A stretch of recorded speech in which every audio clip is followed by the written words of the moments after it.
Actual Reports, second portion. Di kalidad, kag madalong nga mga analisis sa pinakainit na balita sa bilog nga probensya kag nasyon. Actual Reports, second portion. Patas kag balanse nga komentaryo sa mga issues kag mga balita nga nagaapekto sa mga pumuluyo sa adlaw-adlaw nga tanan. Actual Reports, second portion. Upod sa veterano kag respetado nga komentarista, Aksyon Fred Salanga. Karon nga adlaw Miyerkules pitsa 28 na bulan sa Disyembre tuig 2022. Aba, apat kadlaw na lang ang nabilin karon nga tuig. Anano ang mga balita kag isyu nga aton daydayon para karon nga adlaw. Sus, una nga adlaw sang SIM registration palpak, binaha ka reklamo, pero hindi kuno magkabalaka. May ara pa 180 kaadlaw nga palugit. New People's Army, siling sang Armadang Kusog sang Pilipinas, dutay na lang kamo. 2,112 na lang kamo sa bilog nga pungsod Pilipinas. Samtang maayong balita, baw, 7 kasyam ka mga health center sa Bacolod, operasyonal na. Amuning maayong balita para sa aton mga kauturan nga ara sa malayo-layo gawang nga barangay dire sa siyudad sang Bacolod. Ining aton mga balita kag isyu idulong sa aton sang D3 Bayo. Dako mabulig sang D3 Bayo sa pagkakasang kagaw nga nagtapik sa aton kalawasan. D3 Bayo tambal sa ubo, sipon kagilanat. Tag 14 pesos lang produkto sang klinika di alternatibo. Aksyon Radio Philippine Standard Time, las 6:33. Unang SIM registration sospalpa ko, no? Grabe nga reklamo. Amo na nga ang DEC nagtukod sang 24/7 nga complaint desk nila. Butangan sang simtrugid, bangod sang puwerte nga reklamo. Amo gina, una nga adlaw mo, ang buot silingon ti, ga tinaran-karan pa, ang iban hindi pa makaintindi kung paano i-rehistro ang ila mga SIM card. Pero, nagpasalig man ang pila ka mga mamalida sa publiko, nga hindi kamo magkabalaka kung wala pa kamo makaparehistro kay ini malawig-lawig pa. Mga 180 ka adlaw pa. Kung pamatian ta kahapon, ang representante sang kabayan si Ron Salo, siling niya, ang gobyerno nag-extend 180 ka adlaw agod yadto nga ang tanan-tanan maokumidar sining Acta Republica 1193-4 o Consem Registration Act. Ang pumuluyo hindi magkabalaka kung hindi kamugilayon makaparehistro. Panilagi nyo anay para nga hindi mabudlay para sa inyo ang magparehistro sang inyo sini mga SIM card. Suno sa report, ang pila ka mga mobile phone nga nagapanag-iya, porte ang ila sini kabudlayan kung paano marehistro ang SIM card nila. Amo na nga binaha sang reklamo kahapon, porte sila na palpak maniman ang rehistrasyon, hindi man na palpak. Kay bag-o pa lang mo. So ang butsilingon, gasinalasala pa lang ang aton mga kauturan. I-plastar nyo husto para nga maintindihan gid sang tao. Kulang diseminasyon, pahibalo sa tao, gulpi lang inarangka, sugod, pitsa 27. Di kung nagpinalakpalak, hindi maintindihan gilayon, gapakadto pa kare ang tao daw wala sa kadtuan kung anong himuon niya para magparehistro. Hindi pagdali-dali ha. 180 kadlaw pang palugit nga ginatag. So, wala dapat kabalakan na. Hulat-hulat kita. ang buot silingon kung may amo sinigani nga mga arangkada nga programa ang gobyerno, tagaan ta tsimpong aton kaugalingon para nga makaplastar kita maayo, maintindihan ta maayo, agod nga pag-abot naton sa mga lugar nga luyag naton magparehistro, mahapos na lang para sa aton ang tanan, no? Kinahanglan mo lang na ang natural, ang imo personal nga datos para nga maparehistro mo ang imo SIM card. Ang ibang kadamo-damo sa mga cellphone nila, iparehistro nyo tanan. Ugaling ang kabataan nga may mga cellphone, hindi sila pwede kaparehistro, kundi ang rehistro sa kabataan, ara tanan sa ginikanan, sa inyong ngalan na. So hambalan yung kabataan nyo, hindi maghagad hampang sa mga tinaga nga hindi maayo, base balang kabataan nyo, magbuya ina sang mga binastos kag iban pa nga mga messages. Oy, kamo ang maapektuhan kay inyo ngalan ang nabutang sa rehistrasyon. So, advice ang kabataan, kung may cellphone sila, gamita sang husto. Ang iban nga kabataan ti mga karton wala na kag iban ang ila ginalantaw, pero may araya kabataan nga daw gauluinta na bala sang pulo padala sang mensahe, base bala kon may bulubuyan sila nga daw hindi amo nga tinaga nga daw kuntaya sa ginatawag naton pagparehistro, gani kay ginabantayan ang mga tinaga kay nagalin ini sining pila naton ka mga utod nga imbes kayuhan ang himuon nila para madasig ang komunikasyon, lain-lain niya ang ila ginahimo, mga pangguba sa pareho nila, pamuyayaw, binastos, kaga iban pa. Amo ina nga napilitan nga iparehistro ang mga SIM card. Kay kung tani, kung gingamit lang ini husto, tayo yun nam lang ang paggamit naton sa aton mga gadget nga wala ginaeksido. Galing kay manti may mga utod di kita nga hindi pa ya konforme nga madasig ang komunikasyon. Mabutang gid sa mga tinaga nga hindi pwede. Ini mga tinaga kung akig sayad, daya ginapaupok. So, hindi amo. Ang gadget gin tukib ini siya para nga madali ang komunikasyon. Kadasig lang mo. Sa una, telepono, subong niya. Kung magpunta ka sa imo sinimata, diin nga bahin sa kalibutan, ga istorya ka mo iya, ga tubangay ka mo, ga lantawanay ka mo nga duwa, tido ano bla ka bago nga teknolohiya na kundi ka nami, galing kay man may mga tao gid nga daw hindi kasaw sang manami-nami, nanamitan gisla iya, gagamiton ini mga budget, o kung ining gadget sa binastos, labi na gid kon tsimpo politika, so sara imo nga ginagamit nila ini sa pagbuyayaw sa mga politiko kag sa mga kasumpong nila sa mga partido politikal. So, daw hindi na mo. Daw gingamit na nila para mangguba sa ilaysig katao. Di kundi mirisit agad, gin parehistro gid. Action Radio Philippine Standard Time, Lasais 39. Balik ako pagkatapos ini. Pride Bar Blue, hindi lang puti, kisla puti. Pag nilaban sa Pride Bar. Merry Christmas, everyone, from the Mayors of Rochester, Minnesota. Timbangan sang Katarungan. Timbangan sang Katarungan. Panatuntunan sa mga individual nga nagatalagay sang ilang kabuhi, nga nakahimo sa mga butang nga may salabton sa kasuguan.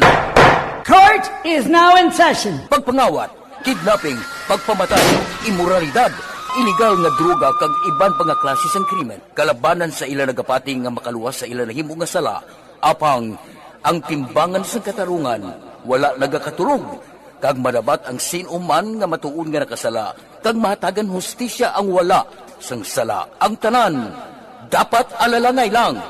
Timbangan sang Katarungan. Mabatian kada hapon pagkatapos ng drama, Mensahe sang Paghigugma. Timbangan sang Katarungan. timbangan sang Pressure na tayo! Pressure!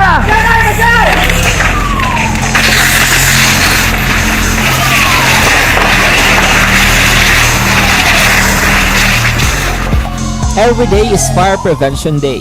Gani importante nga maihibalo kita kung paano malikawan ang sunog. Yari ang pila ka mga action tips angot sa fire prevention. Sa tion nga maghalin sa balay, siguraduhon nga naka-unplug ang tanan nga saksakan. Likawan ang octopus connection o kung ang pagsaksak sang madamo nga gamit sa isa ka outlet. Dapat wala man sang overloading sa mga saksakan kag lantawon kung masarangan ang mga appliances nga nakasaksaka. Likawan ang mga substandard nga kagamitan. Hindi pag i-charge ang gadget overnight kaang isang cellphone. Taguon ang mga posporo, lighter, kag iban pa nga flammable materials sa mga kabataan. Ag siguraduhon man nga malayo ini sa kalan. Siguraduhon man nga wala nagalik ang inyong LPG. Sa isa ka business establishment, dapat mayara sang fire extinguisher kag dapat nakahibalo ang tanan sa pag-usar sini. Hibaloon man ang expiration date sang fire extinguisher kag i-refill kung expired na. Magpreparar sang fire exit plan lagi pa diri ang emergency exit o kung ang lugar nga wala sang harang nga pwede guaan sa tion sang sunog. Dapat nakasave sa inyong mga cellphone ang mga emergency numbers nga pwede tawagan sa tion sang emerhensya. Kung nagakalayo ang imong alawas, himuon ang stop, drop, kag roll. Para malikawan ang sunog, nagakinahanglan ini sang partisipasyon sang publiko. Kung nakahanda kita sa mga kalamidad, dapat preparado man kita sa sunog. Ini sa Action Daily Salazar para sa action tips nga nagapahanumdom nga maghalong sa tanan nga tion. Tungod sa pamahog sing COVID-19 pandemic, madamo sing kompanya kag local government unit ang nagpatuman sang work from home sa ilang mga empleyado. Naga-work from home kung naka-close contact sa nagpositibo sa virus o kung mismo nagpositibo sa COVID-19. Madamo sang benepisyo ang mahatag sang work from home, pero hindi naton malikawan nga ma-bored kag ma-stress bangod sa sini nga setup sa masobra na isa ka tuig nga pagpakiaway sa COVID-19. Base sa pagtuon sa United Nations International Labor Organizations, nagatugas sing stress ang tuman niya pag-usar sa gadgets kangay sa cellphone kag computer. Gani, iyarin tila ng mga poslano nga action tips sa mga nag-work from home. Una, mag-set up sa workspace sa mga balay sa tuyo nga makafocus sa imong trabaho. Ang workspace ay hindi kinahanglan nga dako nga kwarto, ang importante, komportable ka sa imong trabaho. Matapos ang pila ka oras nga nagapungko ka mag-computer, dapat may tion nga mag-stretching agud malikawan nga ma-strain ang imong Sang Armadang Kusog sang Pilipinas, tuod ni mga 2,112 na lang ka Red Fighters sa New People's Army ang nabilin. Siling sang militar, bangod sang sostenido nga military operation ginopdan sang approach kag paghatag development sa kabukiran kag paghatag benepisyaryo o kon mga benepisyo sa mga nagsungka sa militar, nagapati sila nga naghuyang kag nagsarurot na ang porsa sa New People's Army. Nabilin mga 2,112 na lang. Pagkatapos kuno sang 54 anyos nga padayon sang insurgency, ang Armadang Kusog sang Pilipinas nagpalayag nga ang mga rebuilding komunista ginakabig lokal nga terorista nga organisasyon nag-angkon ini kuno sang kapaslawan kag subongman sa ila sini kalutusan bangod sang madamo nga mga guerrilla unit, lideres kag miyembro ang nagsulungka naman kag nanaog nagbalik sa sabak sang gobyerno. Siling sang militar ang New People's Army nanaog na sa 2,112 na lang ka mga miyembro kag may ara na lang 1,876 ka mga armas halin man sa 89 na naog sa 22 na lang ka guerrilla front nga suno sa report klaro nga amat-amat na nagahuyang ang puwersa sang New People's Army. Bangod man na sang pagkadakop sang pila ka mga lideres, matag-as nga leader sang mga New People's Army nga na-neutralize ang aton gobyerno. Tisiling sang Armadang Kusog sang Pilipinas nga halin sa 4.2 bilyones sang tuig 2017 ang New People's Army naka-extort na lang sang 8.5 bilyones karon nga tuig 2022. Pwerte, no? Iyan na dato sang Armadang Kusog sang Pilipinas. Kung pamatian ta naman ang Communist Party of the Philippines Central Committee kahapon, sila niya hindi natuod ang inapalayag sang militar nga nagnubo na kag naghuyang na ang pwersa sang New People's Army. Siling sang New People's Army, padayon ang amon sini pag-arangkada. Kag ang tribute namon kay Juma Sison ang ginbantala kag ang marching order sang mataas nga punuan sang Communist Party of the Philippines nga dapat iabanse gid ang kadalagan sang masang Pilipino. Pwerte man ang determinasyon ba sang New People's Army. Lantawon ta, hindi gid pwede nga makapungkuanay makadali. Hindi pwede nga huluhambalan ta ini, kuting-kutingon ta ang ceasefire kag ang pila ka mga pagpinungkuanay sa kalinong para makapahuway-huway mangita sang barak-barak sang armas nyo, mapahuway mangita sa ambusanay pinatyanay nga ang nagapinatyanay ang kausa kag ang ideolohiya. Aksyon Radio Philippine Standard Time, las 6:47. Ang masunod nga balita kag isyo idulong sa aton sang Santon Plus Erba nga hamon.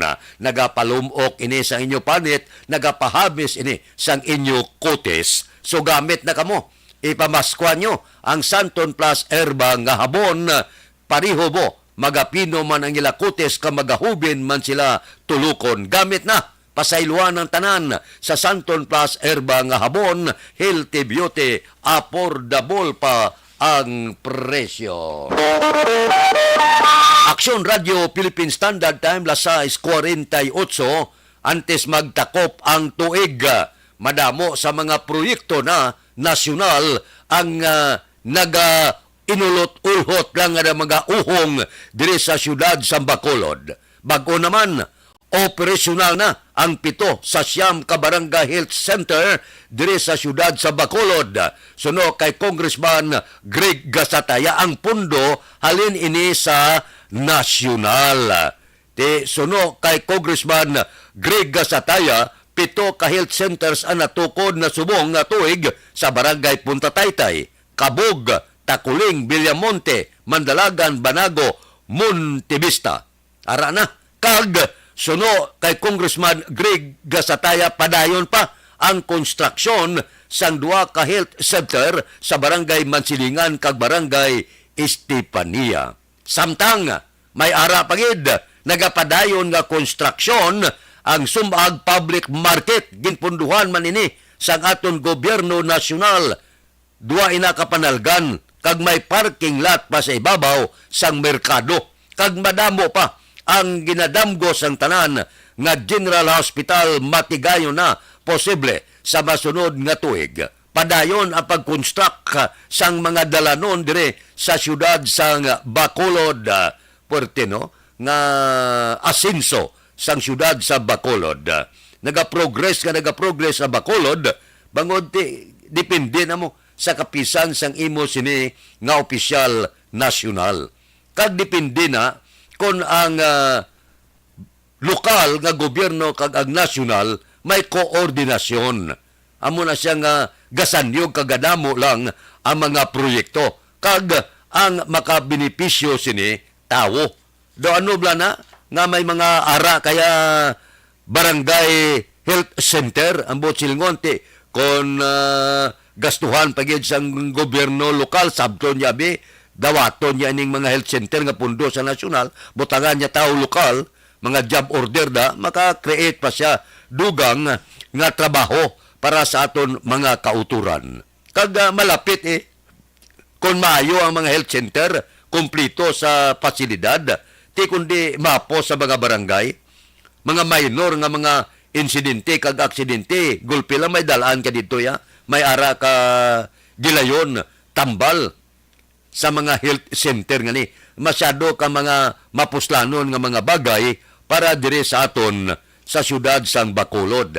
Magluwas abi sa mga programa nga ginaplano pa lang sa syudad sa Bacolod sa nagapungko bag-o nga alkalde sa syudad sa Bacolod. Kamanti si Congressman Greg Gasataya dugay naman nagpangalagad bilang opisyal nasyonal naton. Halin sa lokala, si Congressman Greg Gasataya, wala ni katlaw pierde mo. Sa pagpadalagan, nag-intra sa politika. Halin pag-intra politika ni Congressman Greg Gasataya, wala ko bati nga kagi ni pierde. Huh? Halin sa konsyal, vice mayor, kag iban pa. Wala katlaw pierde hasta subong. Padayon ti maayo man bilang iyang balos abe sa pagsalig sa pumuluyo sa Bacolod sa iya, tiyarewa gaulan man ang mga proyekto para sa syudad sa Bacolod. Naman ang importante nga ang aton mga opisyal may pagkabalaka nagabutang sa madamo nga mga proyekto sa isa ka syudad. Amo nang importante sa tanan. Nang imo lang opisyal dito sa ibabaw, kabalo ya mangita sang proyekto para sa syudad. Ti kon makakita siya, ipusdak siya sa syudad, kung batunon sa local government unit, ti pwede man. Kung daw kulang-kulang budget ang lokal, pwede mapunduhan sang nasyonal. Ina kung may koordinasyon ang opisyal lokal sa isa ka syudad o kung banwa man, sa ila sini opisyal nasyonal. Kag depende sa kapisan sang mga opisyal nato nasyonal nga mangita pundo, no? Para nga makabenepisyo ang ila sini kabanuhanan kag kasyudaran. So daw masanag-sanag ang palaabuton sang syudad sang Bacolod. Daw medyo pagbukas ang tuig 2023, kinasigahom naton, madamo pagid nga mga proyekto ang magaulan dire sa syudad sang Bacolod. Nami, no? Matyagon lang nga ang tao makabenepisyo pagkatapos kung damo proyekto, damo trabaho, labi na gid kung ang ginakuha mga trabahante mismo taga-syudad o kung taga-banwa sa diin ikaw nagapangalagad. So good luck magida sa aton sini nga mga opisyal sa syudad sa Bacolod kag subong man nasyonal, subong man sa probinsyal. Kay kung ano kuno nga kayuhan ang nagakatabo sa syudad, kinanglan amo man na ang nagakatabo sa bilog nga probinsya sang Negros Occidental. Wala man ga pabaya si Gobernador Bong Lacson. Isa pati ang tandem nila ni Vice Gov Ferrer lumayo man, no? Daw wala kapin kagkulang man kon proyekto ang paghahambalan. Sa Radio Philippine Standard Time, lasay 54 na. Balik ako pagkatapos ini. Champion Superpower with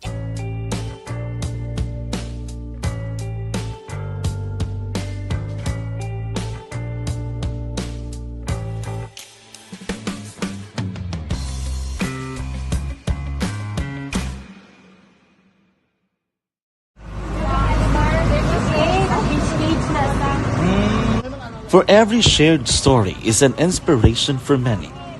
But it could be more inspiring if that story comes from those who are less heard. When asked about how we were able to select Mulukabok Integrated School in Sagay City as a beneficiary of the annual Balik Eskwela program, the answer is very simple. Frankly speaking, we wanted to see and experience the renowned Mulukabok footwalk and its beautiful nature.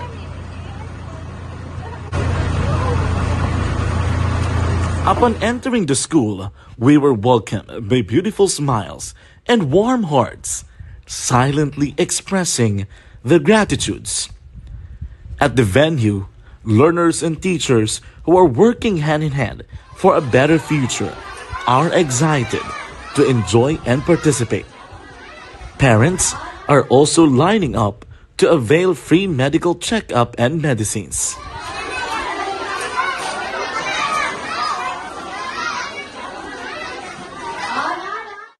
Indeed, nothing is impossible and unreachable until you personally see the real situation of a certain location. The 30-minute boat ride seems to be a few distance walk because of the satisfaction and fulfillment we have in our hearts. Behind the awesome facade is a totally different story. An island community which cannot easily be reached by humanitarian services because of its far location. But now, Aksyon Radyo Bacolod made it possible because we believe that like news, our service is limitless. Thank you, sponsors. Thank you, God.